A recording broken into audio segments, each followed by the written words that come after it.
Shalom, berjumpa kembali dengan saya Pendeta Nyoman Sumaryana dari Infinity Ministry dalam program Spirit dan Motivasi.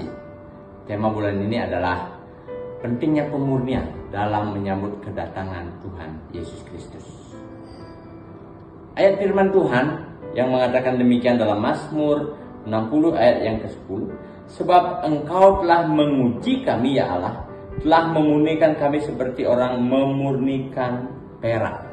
Nah, pemurnian bertujuan untuk memproses sesuatu untuk menghasilkan kualitas yang terbaik.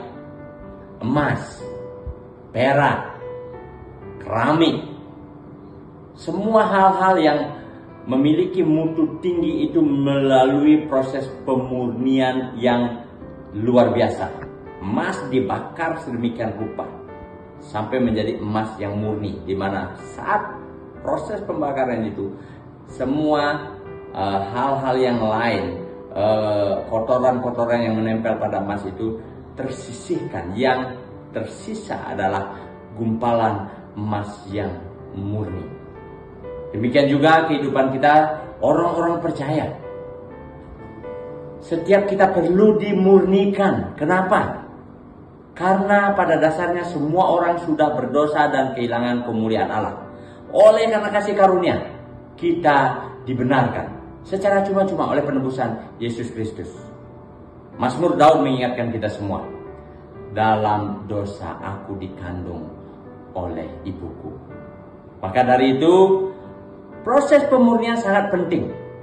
Karena pertama, Tuhan sendiri berfirman, Tuhan mengendaki kebenaran dalam batin.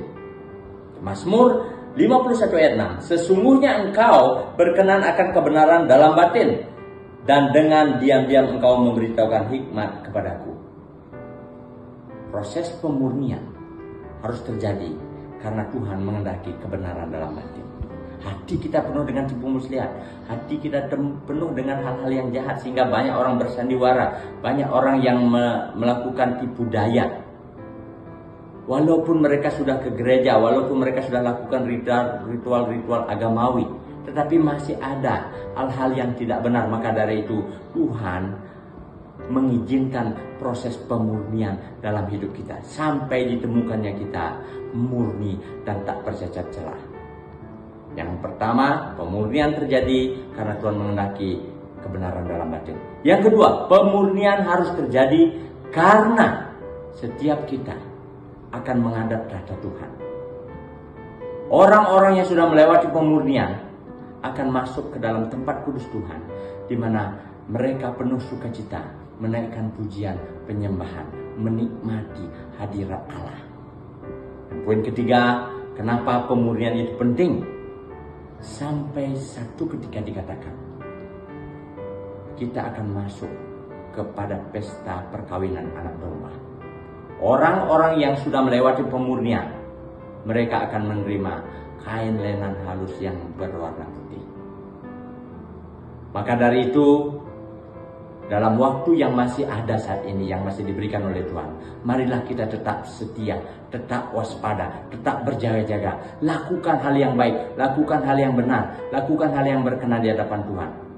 Karena firman Tuhan mengatakan, sebelum semua suku, bangsa, bahasa, dan kaum mendengar Injil, waktu itu tidak akan datang. Maka dari itu, saya mengajak kita semua, mari kesempatan yang masih Tuhan berikan, pakai untuk memberitakan Injil kepada semua suku, bangsa, kaum, dan bahasa. Sampai pada akhirnya semua mendengarnya. Maka kita orang-orang percaya akan menyongsong Tuhan dalam kedatangan yang kedua di awan-awan yang permai. Dan kita akan masuk ke dalam pernikahan anak domba. Siap sedialah memasuki proses pemurnian, karena pemurnian ini penting bagi kita. Karena setiap kita dikehendaki benar di dalam hati. Setiap kita harus didapati kudus tak bercacat celah, sehingga kita bisa menikmati hadirat Tuhan. Yang ketiga, setiap kita akan menghadapi pesta perkawinan anak domba, di mana kita harus mengenakan kain pesta, yaitu kain lenan halus yang berwarna putih yang sudah disiapkan oleh Tuhan. Siap sedialah, Tuhan akan segera datang. Mari kita lakukan tugas kewajiban kita. Di dalam nama Tuhan Yesus Kristus. Haleluya. Amin.